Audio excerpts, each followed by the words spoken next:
Meus irmãos, a paz do Senhor a todos. Amém. Graças a Deus por mais um dia da sua bondade, da sua graça, mais um dia da permissão do Senhor de estarmos respirando, e estamos aqui pela bondade e misericórdia de Deus para juntos aprendermos um pouco a palavra do Senhor. Eu quero repetir aquilo que eu sempre falo. Eu só peço, só a única coisa é a sua atenção e a sua paciência para comigo. Só isso. Só levante e vai lá no banheirinho se você tiver uma incontinência incontrolável. Se não, fique bem quietinho aí, que eu tenho certeza que essa aula vai ser muito proveitosa para nossas vidas. Amém? Estaremos aí falando sobre um assunto o qual, para muita gente, não é muito valorizado. Muitas pessoas não dão o ênfase a esse ponto desse assunto da lição de número 3, que é falar sobre o corpo físico e as consequências que o pecado trouxe para o mesmo. Nós iremos falar hoje sobre as consequências. Você reparou que na leitura bíblica em classe, algumas frases, elas começam dizendo antes que. Lembro-me eu que mamãe e papai muitas vezes falavam isso, entendeu? Um dia você vai envelhecer, um dia você vai ficar adulto, um dia você vai ter filhos. Isso aí não esqueça nunca mais. Um dia você vai ter filhos, aí você vai ver o que, sabe? Antes que. E irmãos, esse assunto é tão importante quanto todos os outros 12 que fazem parte desse compêndio aqui de 13 lições. Você falar das consequências do pecado no corpo físico, você desmistifica muitas coisas, você descortina muitas coisas aí, sabe? Pessoas que foram ofendidas, pessoas que foram atacadas assim com palavras, até mesmo assim sem intenção, mas pela outra que disse, por não saber o que está falando, ela diz assim: aí ó, esse câncer aí é desobediência a Deus, irmão. Aí ó, essa tuberculose aí sabe? Então tem as permissões de Deus e tem a consequência do pecado no corpo físico. Então é interessante, é importante nós sabemos distinguir essas duas colocações, para que nós não venhamos a pintar a imagem de um Deus tirano, de um Deus malvado, sabe? Eu já ouvi em velório de crente comentários assim meio por cima da pessoa que faleceu com doença, burburos assim, de alguém soltar assim: pois é, irmão, isso aí nada mais é do que uma consequência de uma desobediência, sabe, aí do erro, do não sei o que, sabe, atribuindo nas entrelinhas que Deus pegou uma flechinha. Você não quer vir para a igreja? Pegou a flechinha, deixa eu ver aqui, tem o câncer, tem a dor de barriga, tem a dor no pescoço. Eu vou pôr uma hernia de disco aqui nessa mulher, peraí, sabe? Daí, não, calma, existe pessoas que trabalharam na sacaria a vida inteira, são propensas a ter uma hernia de disco e ainda pegarem o médico posterior para operar, e estão no ângulo até hoje. Eu vivi situações assim. Crente, e daí? Foi o diabo, foi Deus que foi lá e fez com que ela não andasse? Não. Então a gente precisa entender todas essas situações. Existem algumas situações impermissivas da parte de Deus, mas toda a permissão de Deus, todas elas sem exceção, ele tem um propósito. Aí é que está o segredo do negócio. Ele tem um propósito. Deus não vai usar, não vamos usar o texto de Isaías fora do contexto. Irmão, é desse jeito. A Bíblia diz que Deus põe um anzol no nariz e vai te puxando assim, ó. Sabe, calma aí. Vamos ver para quem que Deus estava falando, para quem ele dirigiu essa palavra e qual era o propósito daquela fala de Isaías, dizendo assim: olha, você está me afrontando, é mais ou menos por aí. Então, fique atento a essa lição de número 3. Me acompanhe, por gentileza, aí, ponto de número 1. que vai ser muito interessante para nós. Na medida que eu for falando, olha para mim aqui, você tem a liberdade, obviamente, de dar o seu comentário, de querer acrescentar alguma coisa, desde que você levante a sua mão assim para mim ver você, para que você não fale enquanto eu estiver falando. E eu vou dar apenas 20 segundos para você falar. Você não vai passar disso. 20 segundos, estourando aí 22 segundos para você fazer um comentário ou coisa parecida. Porque senão daí não dá, minha filha. Eu fiquei 40 dias em cima da lição, aí tem gente que quer dar uma aula em cima da tua aula e sem pegar na revista. O pior é isso.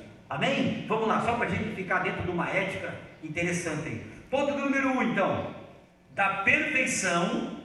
Olha, querido, Arnaldo Júnior, Deus te abençoe, meu irmão. Obrigado por você ter aceitado o meu convite. Eita, o Jorge não conhece ele. Jorge, esse é meu pai da fé, viu? Esse foi o camarada lá no posto lá que é da tua época ainda lá. Depois nós vamos conversar com ele.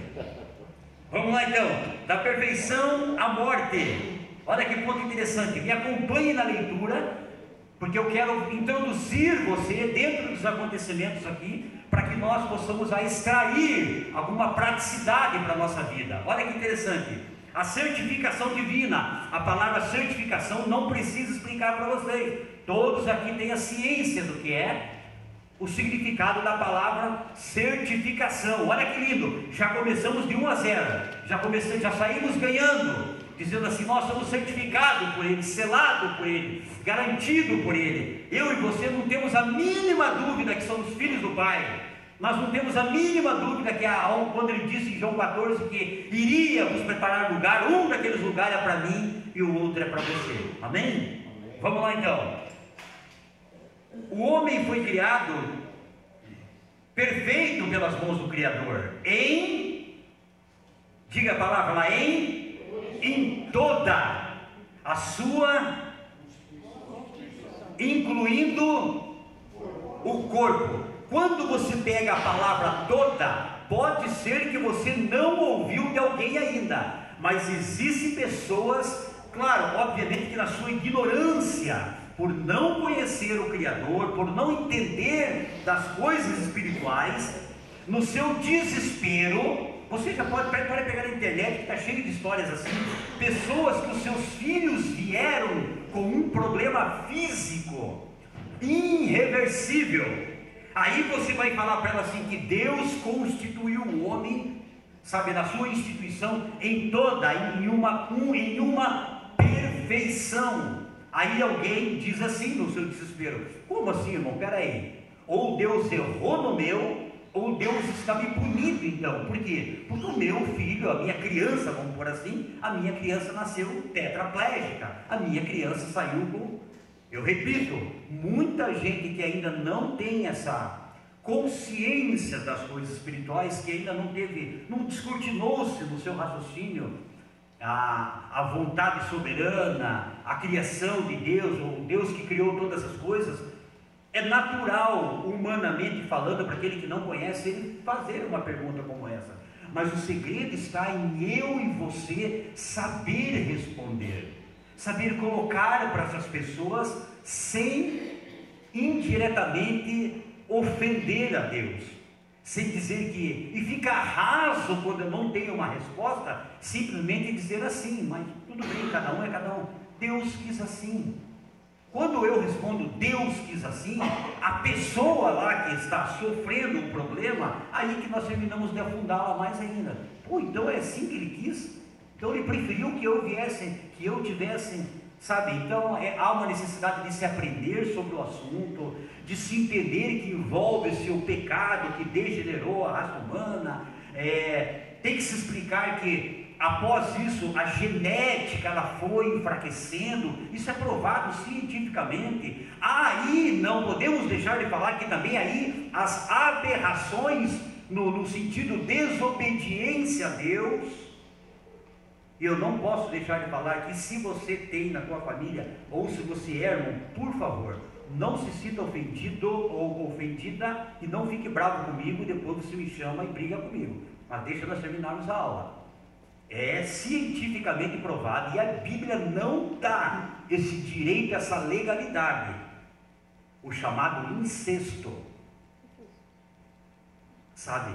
O incesto e com alguns níveis, Sabe, eu me apaixonei por ela e agora eu me apaixonei por ele, e o resultado vem depois, vem na genética, vem com essas possibilidades é bíblico, é científico para reforçar, vamos dizer assim, sabe, daí o corpo é que paga o pato, o corpo é que sofre essas consequências, daí nós atribuímos tudo a Deus. Tem um verso muito interessante, alguém abra a Bíblia para mim, por gentileza aí, procurei, Efésios, capítulo número 3, e o verso de número, Efésios, capítulo número 2, aliás, e o verso de número 10, como que foi a criação? O homem foi criado perfeito pelas mãos do Criador em toda a sua constituição, incluindo o corpo. Mas olha interessante, olha a ideia que Paulo nos arremete, fazendo alusão nessa fala, da construção do corpo humano, de como Deus moldou o boneco, de como Deus fez, como Deus projetou o ser humano. Olha que interessante, leia lá para mim, alguém que achou Efésios 2,10, bem devagar. Porque somos feitura sua, criada em Cristo Jesus, para todas as boas obras, as quais Deus antes preparou para que andássemos nela. Isso, olha que lindo, olha que informação interessante para nós. Porque nós somos feitura sua. Daí eu peguei essa palavrinha feitura e você vai lá para o dicionário para ver para qual raiz ela puxa, qual é o significado, e descobri, entre tantas coisas, que dá a ideia de um artista montando ou desenhando algo. Então olha que lindo de se imaginar, de se pensar, um artista montando. Quando o espermatozoide fecundou o óvulo de mamãe, Deus estava ali, Deus construiu. Nós somos feitura sua, e ainda Ele dá uma direção, criados para louvor e para a glória do nome dEle. É tão lindo que Ele vai naquela palavra que a língua portuguesa diz é superlativo, né? Que Ele fala que criou durante 6 vezes e era bom. Mas ao término da criação do boneco, você sabe o que ele diz quando ele olha para o boneco? Ele diz que é... Não, vamos lá, ele diz que é muito bom. É muito bom. Glória a Deus por isso. Ainda bem que Jesus me alcançou. Não porque ele não conseguia me alcançou, que eu digo, ainda bem que ele chegou na minha vida e deu tempo.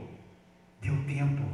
Para muita gente não deu tempo. Vamos lá, olha que lindo, você pensar, dentro da tua revista ali, ó, dentro da tua revista, Adão e Eva viviam em completa, o quê? Com Deus e consigo mesmo, entre si e com a natureza. Olha só, olha para essa frase agora. Quão aprazível era esse maravilhoso estado, o quê? Original. Daí vem só até a vírgula ali escrito assim, ó, afetada pelo quê? Afetada pelo pecado. E eu escrevi aqui na minha revista, até que o pecado alcançou. Nós somos feitura sua, espírito. Olhe para mim aqui, ó, é a conexão tua.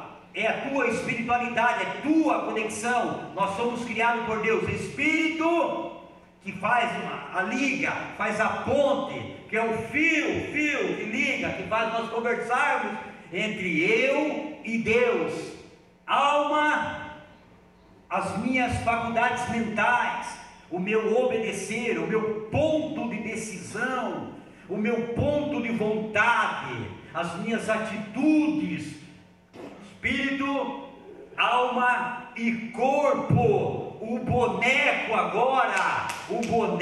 que agora recebe o comando do espírito, obedece aquilo que a alma diz para ele fazer, coça as costas, coça a perna, vai lá, passa a mão no olho, e o nosso corpo é quem vai demonstrar que nós somos essa feitura. E o nosso ponto aqui na nossa lição é só sobre o corpo. Então nós vamos aqui nos ater aqui sobre o corpo, mas eu não posso deixar de explicar para você que é essa tríplice constituição: Alma, espírito, alma e corpo. Por favor, não tem nada a ver com ordem numérica, tá? Alma, corpo, espírito, não tem nada a ver. Deixa isso daí para lá. Vamos lá. Mas eu quero que você abra a Bíblia para mim, por gentileza, lá no Salmo de número 16 e no verso de número 2.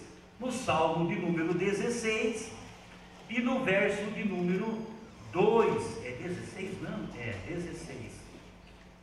E o verso de número 2, deixa eu ver aqui, 16, 2, deixa eu ver se é isso aqui. Não é 16 não, o que eu marquei aqui?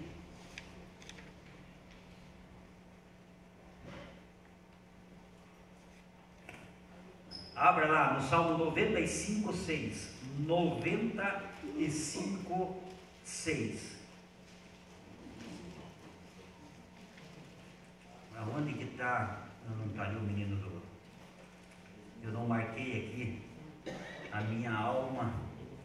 Vamos ver se é 16.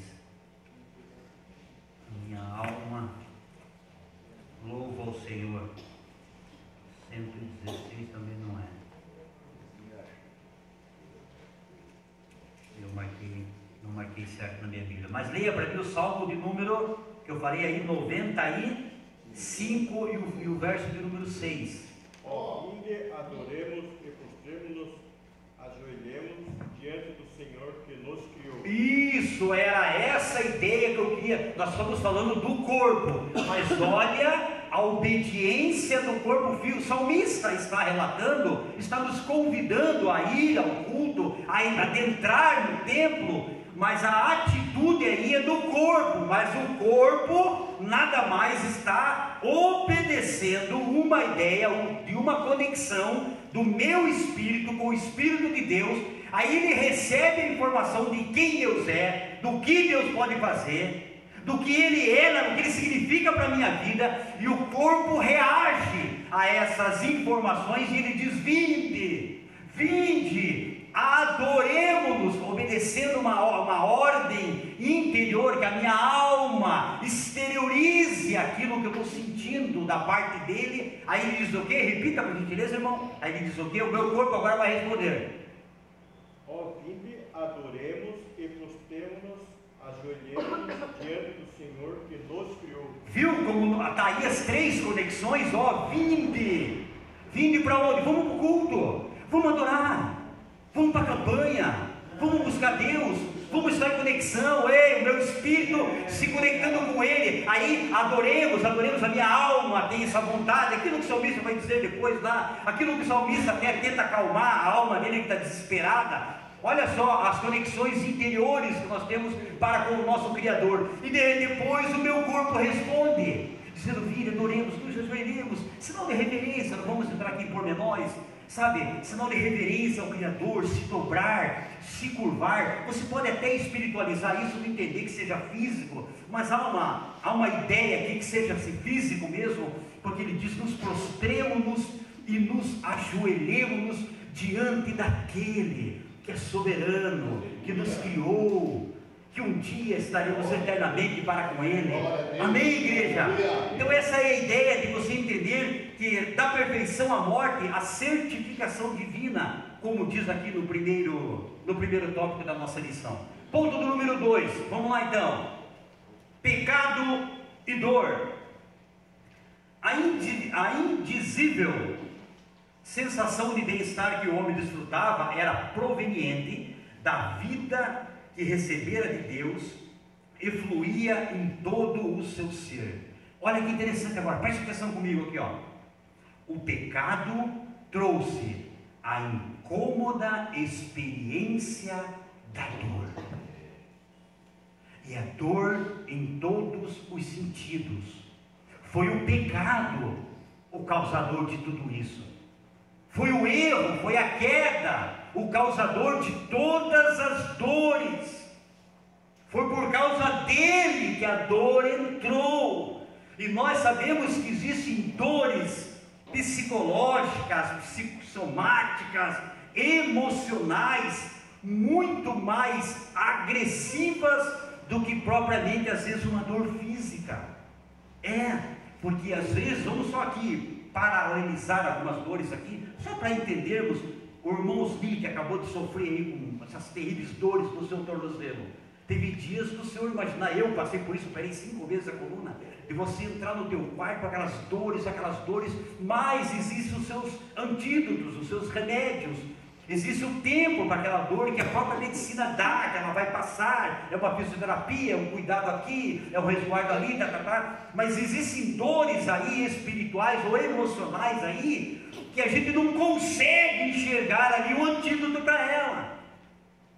E o diabo é campeão para trabalhar em cima dessas dores. Se enfiou no quarto, aí ele já começa a bombardear. Para você não tem mais jeito de nada.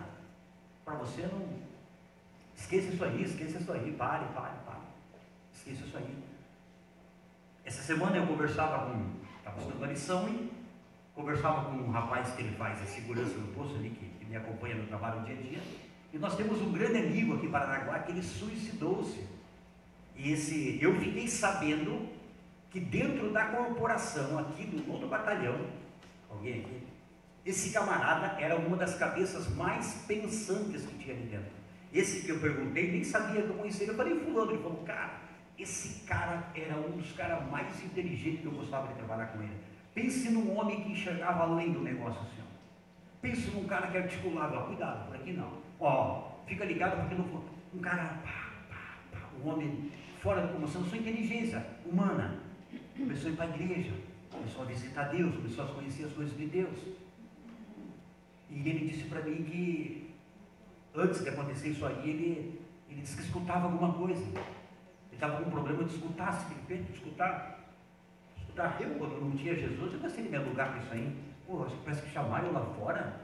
Mas era cachaça daquela pintura aí que tomava, que fazia mal até para as formigas no quintal. E esse homem acabou matando uma pessoa.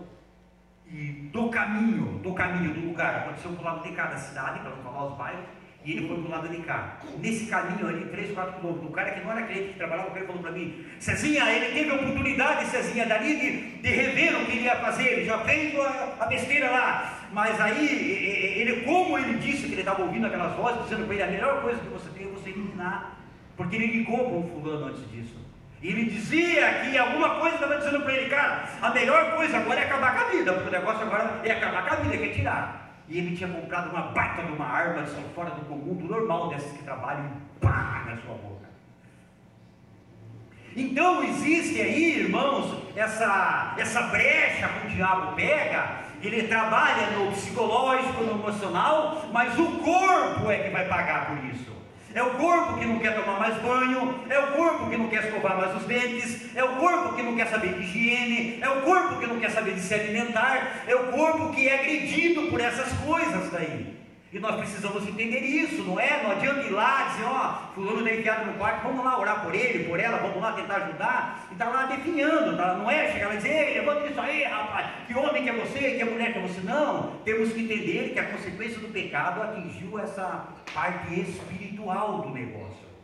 Ou vocês acham que aquele endemoniado de Gadara, corpo, alma e espírito, nosso foco é o corpo. A Bíblia vai dizer em Marcos 5, acho que é 6, que quando Jesus pisa naquele lugar, o seu físico, a sua pessoa, o texto vai dizer que ele corre e o adora. Eu pergunto para os senhores e para as senhoras que estão me ouvindo, quem adora ali? É o homem ou são os espíritos imundos que está dentro dele? Só para você pensar. O texto vai dizer que ele corre e adora Jesus, ele adora. Só que o texto seguinte, Jesus já não dá muita bola para ele. O texto seguinte, ele já levanta a bola e diz que nós temos contigo.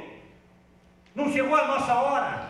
Só para você pensar. Olha que interessante. Então eu ontem, navegando nesse texto, eu pensei comigo, o diabo, ele faz isso. Ele entra, ele consegue entrar, ele trabalha aqui dentro. Após ele trabalhar aqui dentro, é o corpo que vai pagar por isso, não tenha dúvida disso, porque a Bíblia nos dá essa garantia dizendo que ele se cortava com pedra, o seu corpo estava sendo afetado por isso, ele comia vísceras, ele dormia em túmulos, ele já não tomava mais banho, ele não fazia mais nada. Mas olha que interessante, e quando Jesus expulsa aqueles demônios, a Bíblia vai dizer que depois ele se dobra ao Senhor ali, está sentado ali, em perfeito juízo. Mas olha a primeira coisa que depois Jesus diz para ele, Ele fala, quer vir com o senhor agora. Claro que o texto não diz isso, é coisa minha, só nas entrelinhas. O teu estado, primeiro vá para a tua casa, contar com grandes coisas, como teve misericórdia o Senhor da tua vida. E depois o Senhor trata de tomar um banho, trata de fazer essa barba, trata de escovar essa dentadura aí, meu filho se arruma legal, come os sucrilhos, porque a estrada é longa, vamos embora, se fortalece, porque você está meio... Rapaz, a preocupação para com o corpo. É interessante se pensar nisso, até que o pecado e a dor, nós falamos aqui, provocada por fatores espirituais, emocionais e físicos. Abra para mim lá, por gentileza, abra lá a tua Bíblia, lá em Salmos de número 38. Salmos de número 38. Salmo de número 38, ela reflete uma ideia de um salmista.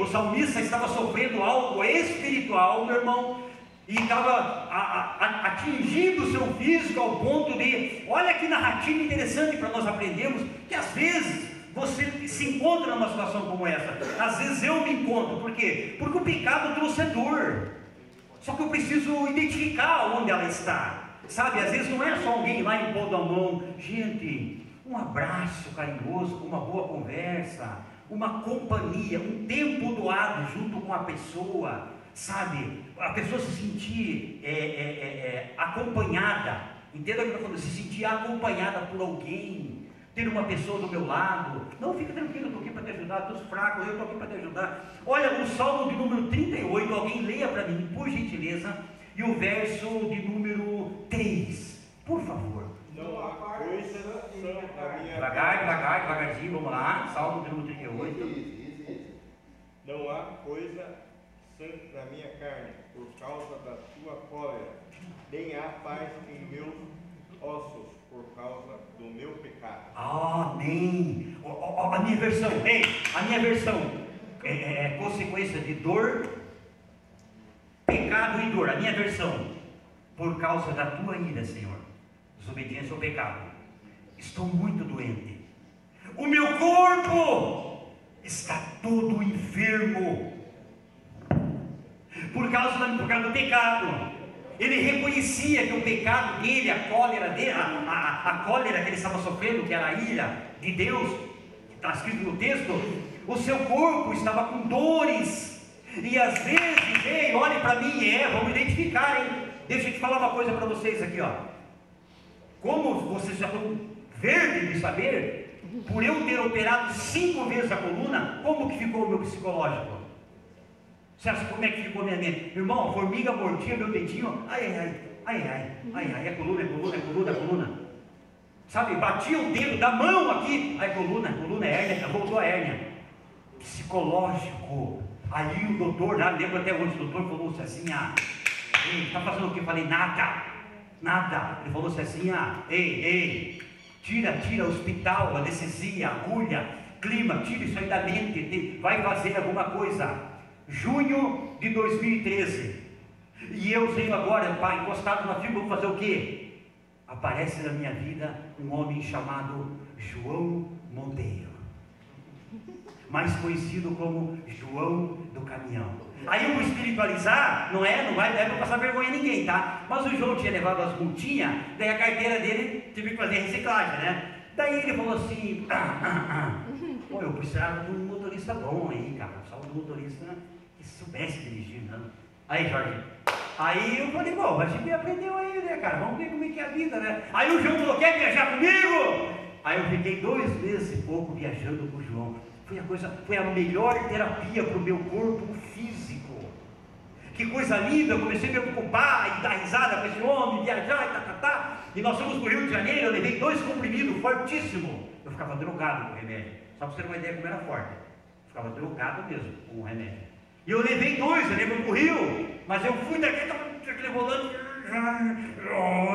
mas não vou tomar, e minha cabeça ocupando uma hora da história. Eu fui, voltei, e não, para mim é como se comemorasse a maior das vitórias. Gente, eu fiquei 5 dias sem tomar um comprimido. O meu corpo já estava recebendo as informações que ele estava curado, que ele estava sarado, mas o meu psicológico arremetia para ele, está doente, está doendo. Olha o que o salmista diz aqui, ó: Senhor, por causa da tua ira, estou muito doente, o meu corpo está enfermo, por causa das minhas falhas, dos meus erros. E o verso 4 ao 8 diz assim, ó: estou me afogando nos meus pecados, eles são uma carga pesada demais para mim. 8, sinto-me profundamente abatido e desanimado, e o meu corpo geme de dor. Ei, entenda, existem essas doenças que elas vão atingir aqui e vão arremeter para o nosso físico. Então eu e você devemos ter essa percepção espiritual de entender que é em oração, que é em jejum, sabe? Não é um paracetamol não vai ajudar, um internamento não vai ajudar, às vezes, sabe? Uma fisioterapia não vai ajudar. Não, o que vai ajudar é justamente essa ideia de nós atacarmos o espiritual. Irmão, mas levantei com uma dor zarada no meu corpo. Não tem pessoas assim? Irmão, ontem eu ainda varri essa casa inteira. Nossa, eu guardei umas panelas lá em cima que é alto, isso aqui, ó. Olha, ontem eu estava aqui um serelepe, hoje, meu Deus do céu, dói até. Entendeu? Então somos flechadas. O salmista na vida, lá no salmo posterior, ele vai dizer que existem dores que são como uma picada no meu rim. Dói. Filho, eu vou tomar uma aguinha, você recolhe a oferta? Então deixa Deus usar o teu corpo agora, tá? Mande essa mensagem para os teus dedos. Cadê o nosso mistério aqui do Pix? E depois fica à vontade. Olha aí. Deixa Deus usar aí 2 minutinhos para nós ofertarmos, para EBD, para a glória de Deus. Você que quer fazer o Pix aí nesse número aqui, ó. Esse aqui não é o número da sorte, mas é o número da bênção, viu? É o número da bênção para você fazer o Pix e glorificar o nome do Senhor Jesus.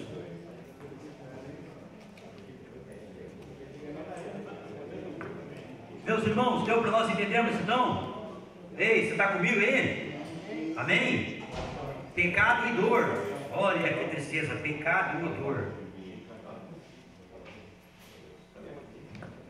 Ei, olhe para mim aqui por gentileza.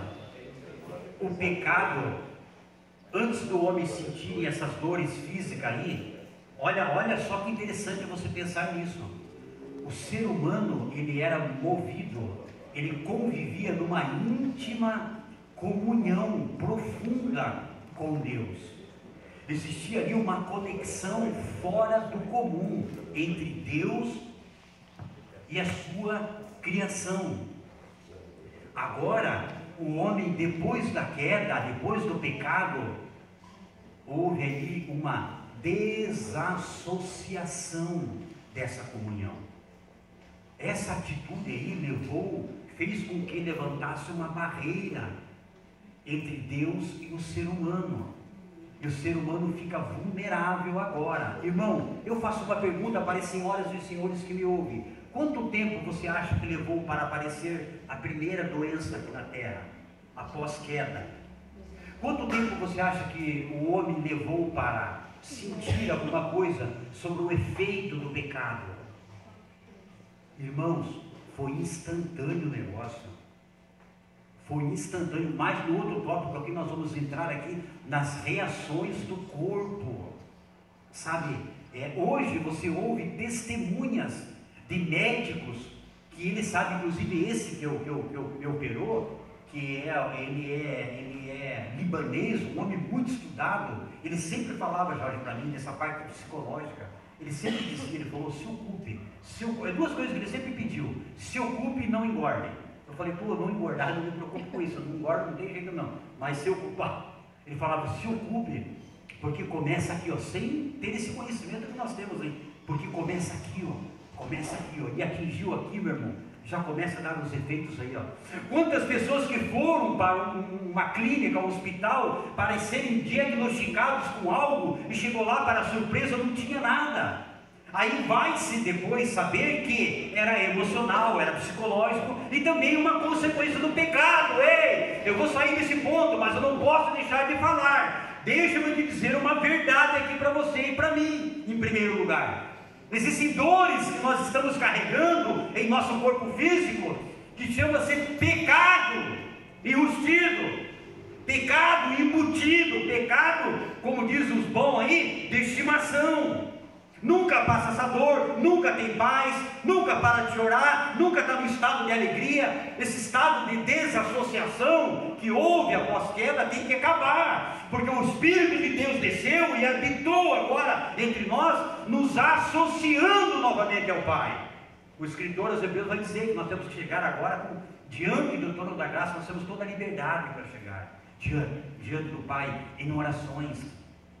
Sabe, então nós precisamos entender isso. O corpo está refletindo algo que está embutido aqui dentro, que pastor não sabe, psicólogo não sabe, terapeuta não sabe, ninguém sabe, mas nós, na nossa interioridade, nós sabemos. O salmista aqui, em seu lamento, o que você acha que estava acontecendo quando ele diz assim, lá acho que é Salmo 40, eu não me lembro, que ele diz: aquieta-te, acalma-te, ó minha alma. Você imagine o interior dele como clamava por um socorro. Se acalma aí dentro, espera mais um pouco, que ainda verás o Senhor.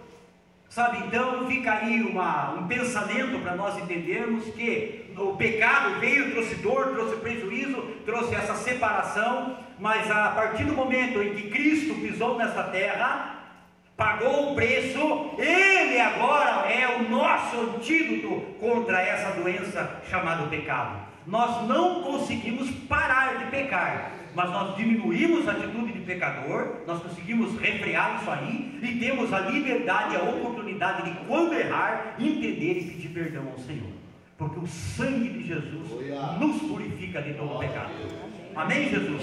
Vamos lá então, ponto de número 3 aqui, velhice. Agora vocês vão ficar bravos comigo, e é a Bíblia que vai dizer, e é a revista, tá? E é a revista, tá? Porque teve um aí que eu peguei, falei: pô, tá velho? Já velho é teu pai, são as estradas. Não, você é velho, você está com 80, 90, 100, você ou eu que sou com essa cidade, nós somos velhos. Não adianta querer camuflar a palavra, e não é no pejorativo, não entenda isso. A Bíblia ressalta a velhice. A Bíblia manda nós, que não chegamos ao estado da velhice, a bater continência para os mais velhos, respeitar os cabelos brancos, a estrada que já viveu, sabe, as experiências que adquiriram, e hoje está no estado de velhice. É lamentável de você visitar uma instituição como... Cadê o menino que cuida lá, agora parou? Então, vamos lá. É lamentável você visitar uma instituição de... É lamentável, está ligado, então é lá. Nós visitarmos algumas instituições aí, é nesse cabo mesmo, isso. Nós visitarmos algumas instituições aí, e estão lá os seus pais, os seus avós, estão lá internados, e eu vou falar do nosso arraial, da nossa roupa dentro da nossa casa. Vai lá visitar. Esses dias atrás aí o meu patrão falou, teve uma campanha forte de fralda aí. Acho que muita gente aqui já sabe. Na cidade, eu nem sabia que existia isso. E aí ele falou: vai lá e compre 10 pacotes grandes com isso, e leve lá para o banco faz. Aí eu fui levar lá no ministério lá. Então lá você conversa com um, conversa com o outro, gente, eu não sei que Bíblia que algumas pessoas estão lendo. Eu não sei qual é o ensinamento que elas estão tendo em relação ao cuidado para com os seus. Sabe, é tão grave isso aí, que quando Jesus pisou aqui na terra, teve gente, autoridade, que chegou para Jesus, querendo ofertar alguma coisa para ele, e falou: você quer vir me adorar? Eu estou parafraseando, porque eu não lembro o que está escrito, mas está escrito: você que dá oferta aqui no templo, para que os levitas, para que os sacerdotes sustentem o teu velhinho aqui, porque você não quer carregar ele, você quer dar tua oferta?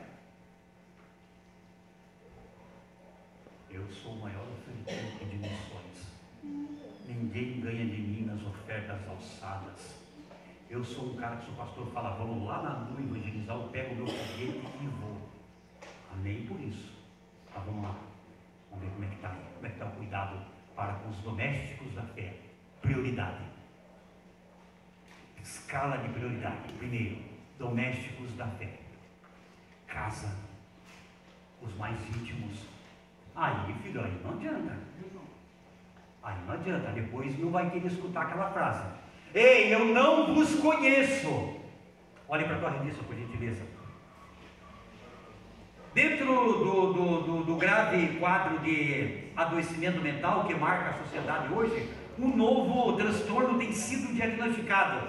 A chamada o quê? Como que é? O que é isso aí? É o medo de ficar velho. Medo de não envelhecer. Não. Alguém já passou por isso? Assim, um relapso dessa ideia? E fala, puxa vida, quando eu tiver velhinho, que medo. Eu já pensei nisso, mas assim, com a ideia de estar um velhinho doente. É por isso que, eu converso. Ei, olha para mim aqui, ó. Eu converso até o dia de hoje, Ismael. Os meus 4, eu falo para eles, ó, ponderem bem como é que o pai está tratando, hein? Veja o que eu estou fazendo para vocês. Por favor, que na minha velhice, eu sei que quando eu atingir uma certa idade, eu não vou ter poder de decisão. Eu posso até ter como patriarca, mas aí você sabe que os filhos fazem isso. Mas eu falo para eles, ó, lembra-te do que eu estou fazendo por vocês. Por favor. Quando a Giovana arrumou o Pedro, esse dia ele estava namorando, o Cristal, uma das coisas que eu deixei bem claro para ele, eu falei, ó, deixa eu dizer uma coisa para você aqui, filho. Ela está com 18 anos já, eu vou perguntar na tua frente aqui, para que não haja nenhum desencontro de informação aí, você não me obrigue a eu cavocar um buraco bem fundo, que eu já escondi as minhas armas terrenas, para que eu não venha descavocá-la. Eu falei, Giovana, quantas vezes você apanhou dentro de casa? Ela falou em alto bom som, eu nunca apanhei na minha vida. Não é regra para ninguém, tá? Por favor. Estou dizendo a minha casa. Eu preciso ser exemplo. Eu falei, então diga, Paulo, quantas vezes você apanhou? Nós nunca apanhamos. Porque daí eu aprendi. Então eu trouxe a memória, eu trouxe a lembrança, para que eles lembrem, para que na velhice não venham pecar. É pecado, viu? É pecado enfiar velhinho em asilo, viu? É pecado não querer carregar mais, viu? É pecado destratar, viu? É pecado não querer ouvir, né? Eu não entendo o que o senhor fala. Mãe, fala mais alto. Na igreja é aleluia, aleluia. Vai lá, aleluia. Em casa quer. Fala mais som, pai. Então fale mais alto, porque eu não tenho 3 ouvidos, né? Aí quer comprar. Você acha que não acontece isso? Então cuidado, tá? Porque nós vamos envelhecer. Vamos lá então, vamos lá. Abra a tua Bíblia para mim, abra lá. Abre lá a tua Bíblia comigo, por gentileza. Primeira carta de Paulo. Primeira carta de Paulo aos Coríntios, capítulo 13, verso 11. É velhice, autenticidade e gratidão. Velhice, autenticidade e gratidão. Abra lá, primeira carta de Paulo aos Coríntios, capítulo 13, verso número 11. Ei, antes de você ler, olhe para mim aqui, por favor. Dentro da revista lá. A Bíblia fala da velhice de uma forma natural, clara e direta, ressaltando o seu valor e honra. Ei, velhos, cabelos brancos, os seus cabelos brancos, a Bíblia diz que é digno de honra. A Bíblia diz que existia praças, o Velho Testamento principalmente, onde os mais novos tinham como hábito, Arnaldo, se reunir para ouvir os mais velhos, conselhos, orientações. Olha que coisa linda, vamos lá. Cuidar de si é muito importante, mas é preciso ser sábio e viver todas as fases da vida de maneira autêntica e profunda gratidão e temor a Deus. Deixa eu te falar uma coisa para você aqui, ó. Às vezes a gente vê assim, essa inversão mesmo. A gente vê essa inversão. Gente, aproveite, vamos aproveitar. Eu sempre tive essa ideia comigo, sempre. Eu tive essa noção de aproveitar a minha infância, de aproveitar a minha juventude, de aproveitar o meu tempo de maduro, vamos dizer assim, e posterior a uma velhice. Sabe, eu sempre tive essa noção. E Paulo diz algo que você já conhece. O texto, leia para mim alguém, ó. Primeira carta aos Coríntios 13 e o verso número 11. Olha a recomendação das etapas da vida. Quando eu era menino, falava como menino, sentia como menino, escorria como menino, mas logo que cheguei a ser homem, acabei com as coisas de menino. Isso. Sabe, quando eu era menino, eu tive aquela fase, eu tinha aquelas ideias, eu reconheço que muitas vezes eu fui prepotente, arrogante, por muitas vezes eu não quis ser obediente, mas eu aprendi aquela fase de menino, eu pensava como menino, mas o segredo está em eu e você orientar o menino, eu e você pegar a menina pela mão e falar: filho, não, a Bíblia manda ir por aqui, a Bíblia não diz assim que é assim. Gente, não vamos limitar, por favor, entenda só o que eu vou falar, por gentileza, pais e avós que me ouvem, não vamos limitar. Lembra, o pastor até falou, acho que foi na sexta, que a neta chega e fala: como é que é? Vamos pular, brincar, como é que ela fala? A neta pula lá, a netinha quer pular lá e brinca, ela fala o quê? Pule, sabe? Vai lá com a tua avó lá.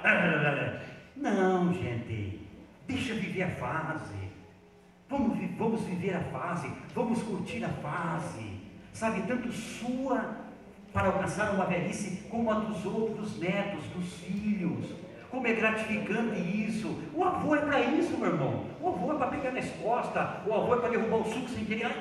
Desculpa, ali para escapar uma vez aqui, tá? Sabe, se é o filho, aqui, olha, aqui, só para apanhar. Sabe, eu era menino, eu discorria como menino, eu pensava como menino, eu vivia como menino. Hoje não, hoje eu estou maduro. Nós vamos ter esse comportamento agora de pessoas maduras, inteligentes. Ei, o que plantamos agora, podemos colher numa velhice, podemos colher coisas boas. Diga, meu irmão Luiz. A minha pergunta dele agora, que eu prepare. Jesus usava fralda, quer dizer? Pode ser reprovado sem o pecado. Como é que a gente é aprovado? Boa colocação, exatamente. Entendendo que o pecado faz parte da humanidade por causa da queda, mas eu não posso usar o pecado em si para que ele seja uma forma para me moldar, sabe? Entendi o que você fez a colocação, exatamente. Para mim ser aprovado, eu vou ser provado em primeiro lugar, e muitas vezes também não é o pecado que me prova, né? É eu propriamente dito, a minha arrogância, a minha prepotência, a minha desobediência, a falta de respeito, às vezes faz com que eu seja aprovado. Sabe, quem que é ele para demandar? Quem que é ela para dar? Vai estudar, vai não sei o quê, sabe? Então eu entendi, é uma boa colocação. Não, eu não posso dizer assim, não, se o pecado não existir, como é que eu vou ser moldado? Se o pecado não estiver aqui, como é que eu vou ser aprovado? Não, o pecado não pode ser uma forma para que eu alcance um estado de perfeição. A forma é o modelo, é Cristo, o Espírito Santo é uma linguagem figurada, é o martelinho com a talhadeira ali, nos moldando, nos preparando, nos polindo, para que um dia alcançamos a estatura de varão perfeito diante de Deus. Mas eu não sei se estou certo ou errado, mas o diabo entrou no jardim do Éden porque Deus deixou. Nada está fora do controle de Deus, né? Se ele não entrasse lá no jardim do Éden, ele não plantava o pecado no coração de Eva. Amém, entendi o que o senhor falou. Então é por isso que nós somos aprovados por causa do pecado. Se não é o pecado, nós não é aprovado. Irmãos, olhem para cá, por gentileza. Eu entendi mais uma vez o que o senhor falou. Eu concordo em partes, entenda o que ele está querendo passar. Eu não posso dar esse pedestal para o pecado. Eu não posso dar essa prioridade para o pecado. Ele tem razão, o pecado entrou. O pecado destruiu, machucou. O pecado ele deteriorou um pouco a imagem de Deus que o homem tinha. O pecado não aniquilou, mas ele distorceu um pouco. Mas o pecado continua sendo pecado, o pecado continua não prestando, o pecado continua não servindo para mais nada, muito menos para me moldar. O pecado ele só serve para nada, para nos trazer prova, para nos trazer dores. Obviamente que ele, vamos dizer assim, o pecado é essa jarra aqui, ó. Entendeu? Mas o que tem dentro dessa jarra aqui é o que vai me matar sede, é o que vai me dar força, é o que vai fazer. Mas o pecado está ali, tentando de um jeito e do outro se infiltrar, tentando do outro ali poluir. Entendeu? Então é isso, eu entendi o que o senhor falou, mas eu não posso dar essa moral para o pecado e dizer que é ele o responsável da minha moldação. Não, o meu caráter, a minha personalidade, a minha pessoa, ela foi moldada, ela é moldada, transformada, renovada, lavada pelo sangue de Jesus.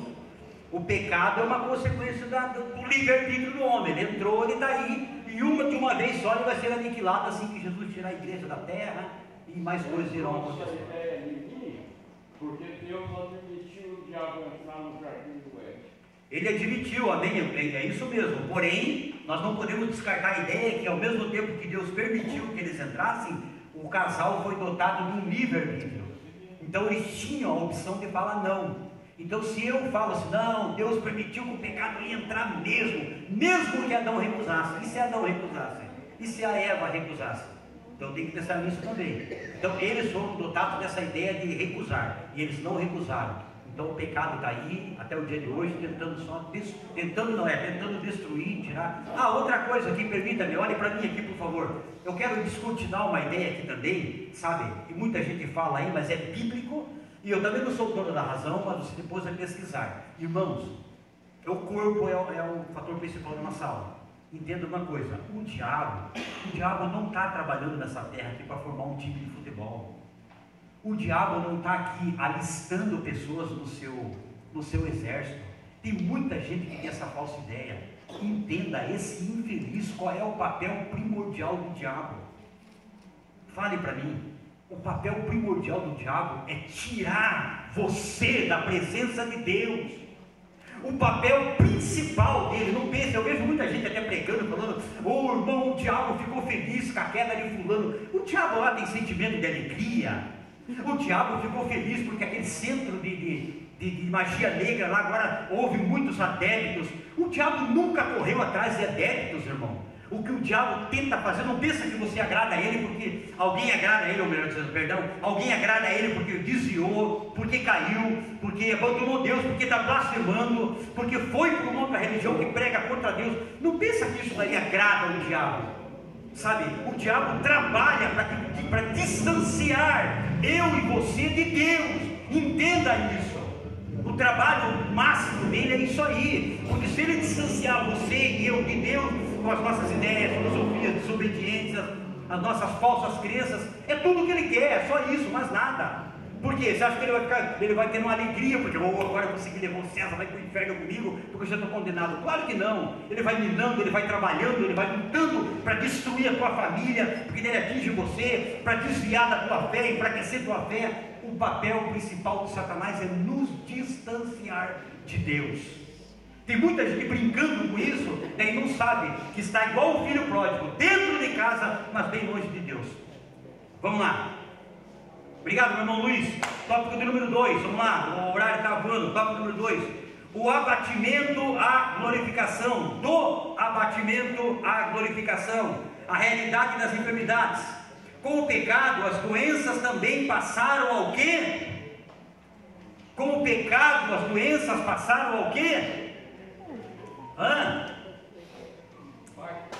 Fazer parte da nossa vida. Ei, olhe para mim aqui, ó. Tem crente, Jorge, que ele tem vergonha de dizer, irmão, eu estou doente, irmão, eu estou muito doente, irmãos, eu não estou com mal-estar. Não, tudo bem, se você não quer nomear, eu estou com um desarranjo hoje e não pude ir, ele está doente.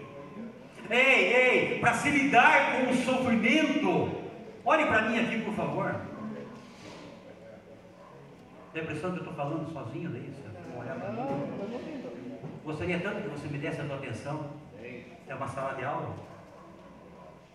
Para se lidar com o sofrimento, é preciso entender que ele existe. Aí eu vou chocar alguns aqui, os intelectuais, uma frase que está gravando, tá? Por que o médico, para se formar, por que a pessoa estuda a medicina para se formar? Eu fui perguntar para o médico, viu? Eu fui perguntar para o médico. Uma das razões pela qual ele vai estudar para se aprender sobre a doença, sobre a anatomia do corpo, as reações, para saber o que recomendar, sabe? Do abatimento à glorificação, a realidade das enfermidades. Em nome de Jesus Cristo, não se constranja, não fique com vergonha, não critique ninguém. Alguém que adquiriu uma doença aos seus 4 anos de idade, está com 69 hoje, continua com a mesma doença, porque ela não era para a morte, no sentido de matar teu físico. Não, tem que rever isso aí, irmão. 40 anos com essa doença aí, irmão. Não, irmão, vamos entender. A doença, ela entrou junto com o pecado, ela faz parte. A nossa carne se deteriora, ela envelhece. As doenças estão aí. Obviamente que existem doenças aí que o diabo consegue pôr mesmo aí. Uma pessoa que está envolvida aí com o Satanás mesmo, como adepto, fazendo coisas aí que o seu corpo físico não consegue resistir, vai causar para ela. Uma pessoa que fumou 70 anos, qual é a probabilidade dela trazer um câncer de faringe, laringe, esôfago ou pulmão?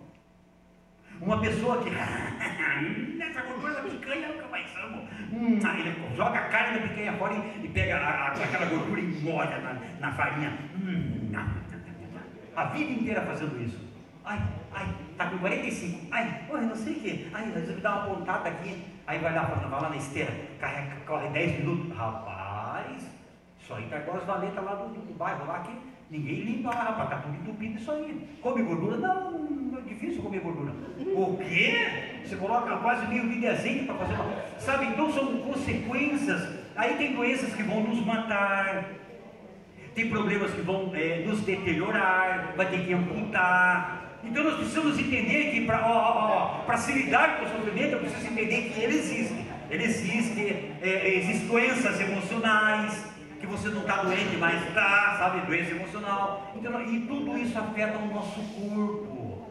Não fique ofendido, mas eu vou citar uma passagem bíblica aqui. Pode ser que alguém não goste, mas é bíblico. Mas nas entrelinhas, Jorge, tem um misterinho aí que dá para pensar. A Bíblia vai dizer que quando os filisteus atacam Israel, eles vencem a guerra, eles roubam a arca, vão embora e alguém foge de lá e vem dar notícia para o sumo sacerdote Eli. E o homem está sentado numa cadeira. Ele está sentado numa cadeira. Aí a Bíblia vai dizer que ele caiu, está no texto, que ele caiu por causa de 2 situações. O impacto da notícia, obviamente, mas porque ele era... Quero que você fale, porque eu só dizer que eu estou ofendendo, não é? Ele era gordo e velho. Não, César, mas entenda bem, ela não estava, claro que não estava pichando. Opa, mas peraí.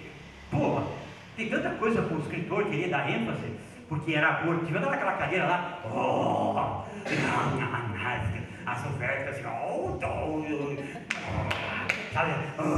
Ele estava gordo que não conseguia, ele cai e quebra o pescoço. Gente, ei. O apóstolo Paulo diz que o exercício físico tem pouco proveito, mas entenda o contexto. A prioridade da minha vida que tira o tempo, que ocupa o tempo, não pode ser isso. Mas nunca na face da terra vai ser pecado você fazer uns pulinhos de chinelo em casa. Nunca vai ser pecado você fazer uns alongamentos. Fazem isso não, eu dou 5 cirurgias nas costas. Então com 6 parafusos, eu pego na ponta do pé, facinho. Isso eu faço 13 anos desde que eu operei, sabe? Não é só não, tá aqui, gente. Nós estamos falando do corpo que é templo do Espírito, que merece esse cuidado. Dar uma caminhada, uma caminhadinha, reduzir água. Eu ainda na manhã, agora com 50 anos, está diminuindo o açúcar. E não sei o que. Sabe, então é bom, cuide do teu físico, faça exercício, sabe, modere um pouquinho. Tudo isso aí reflete no nosso corpo físico. Tinha um homem na Bíblia Sagrada que estava tão bem que dá para se entender que é a parte física e espiritual dele, que um dia Moisés promete algo para ele e diz assim: olha, eu vou lá na guerra, meu irmão, nós vamos destruir tudo lá, deixa comigo. Moisés diz para ele assim: pode ir, que a terra de Hebron vai ser tua. Ah, é? O tempo passou, de repente chega quem? Caleb, diante de Moisés, diante de Josué agora. E o que ele diz lá, Caleb? O que ele diz? Ei, quando o teu servo prometeu para minha terra, eu tinha 40 anos, rapaz, eu corria, tudo batia escanteio, eu corria lá pegar a bola, eu cobrava falta, eu não fazia tudo. E hoje passou-se mais 45 anos, e ele chega para diante de Josué e fala assim: olha para mim, rapaz, olha os pés de galinha aqui, meu irmão, olha o aqui, rapaz, olha isso aqui, meu irmão, olha aqui, ó, eu estou com 85 anos e o meu vigor ainda continua o mesmo. Você acha que isso, fale para mim, agora vem querer, você acha que sobre esse cuidado? Um homem guerreiro da época, um homem que caminhava, um homem que fazia exercício, um homem que valorizava a sua parte física. Isso é lindo de se entender. Olha o ênfase que a Bíblia dá. O teu servo continua com a mesma força, né? Porque lá era para conquistar na força do braço mesmo. Aí um crente passa pela frente de uma academia, Jesus fecha esse ambiente que é de Satanás. Depois eu apanho, calma. Entenda que eu estou falando, foi falado aqui já. Nenhuma academia pode sobrepujar o teu tempo com Deus, teu compromisso na tua congregação, obviamente. E outra, o exercício físico, quando ele é feito para que a minha saúde desfrute disso, é uma coisa. Agora, para querer só ficar fitness e depois aí ficar postando e falando e pá, e aí o problema é teu, eu não estou aqui, o problema é teu, sabe? Aí nós precisamos ponderar as coisas. Depois não reclame, quem é você? Eu vivia lá, eu não te conheço, sabe? Eu não preciso estar aí me moldando para me apresentar para minha congregação. Cuide da sua saúde com domínio intelectual, cuide da sua saúde com espiritualidade, sabe? Se você partir para o lado da sensualidade, me perdoe, aí é você com Deus, aí você melhora uma coisa e estraga outra. Vamos lá? Amém? Qualquer comentário? Abra lá, esqueci, abra lá. Segundo livro dos Crônicas, capítulo de número 33. Segundo livro dos Crônicas, capítulo de número 33, e o verso. Eu li o tópico 13 aqui, cara. Aqui, ó. A responsabilidade humana, né? Era isso que eu estava falando. A responsabilidade humana, corpo e o livre-arbítrio. Está aqui, ó. Como consequência da sua transgressão, Adão e Eva passaram a conhecer não somente o bom, mas também o mal. Não, pule esse verso e vá lá para a Bíblia, vá lá para. Pule aí e abra comigo lá. Salmo de número 37, 9. Salmo 37, 9. Salmo de número 37 e o verso de número 9. 9, que vai dizer o quê? Os malfeitores serão desarraigados, mas aqueles que esperam no Senhor herdarão a terra. Ei, olha para mim aqui, ó. O texto, o salmista está dizendo assim: os malfeitores. Adão e Eva só conheciam o mal por enquanto de ouvir falar. Não na sua prática. Olha, preste atenção como, por causa da nossa desobediência, nós passamos de estado para estado. Você passa de um estado de plena comunhão, é o tópico 2 da tua revista, a responsabilidade humana, corpo e livre-arbítrio. Corpo e livre-arbítrio. Olha que interessante. É a gente conhecer é você conhecer o mal só de ouvir. Quem já matou 4 pessoas aqui? Matou mesmo? Ninguém. Você não conhece o que é esse sentimento. Você não conhece. Você não leva isso como um assassino. Você não carrega. Mas você conhece, já ouviu falar de alguém que matou e pode assistir mais ou menos por fora como se sentem essas pessoas. Adão e Eva passam desse estado só da observância. Ei, olha que perigo que é isso aí. Nós passamos do estado da observância para o estado da prática. O que você leu no Salmo aí de novo? Leia, Daniel, por gentileza. Porque os malfeitores serão desarraigados, mas aqueles que esperam no Senhor herdarão a terra. Isso, os malfeitores.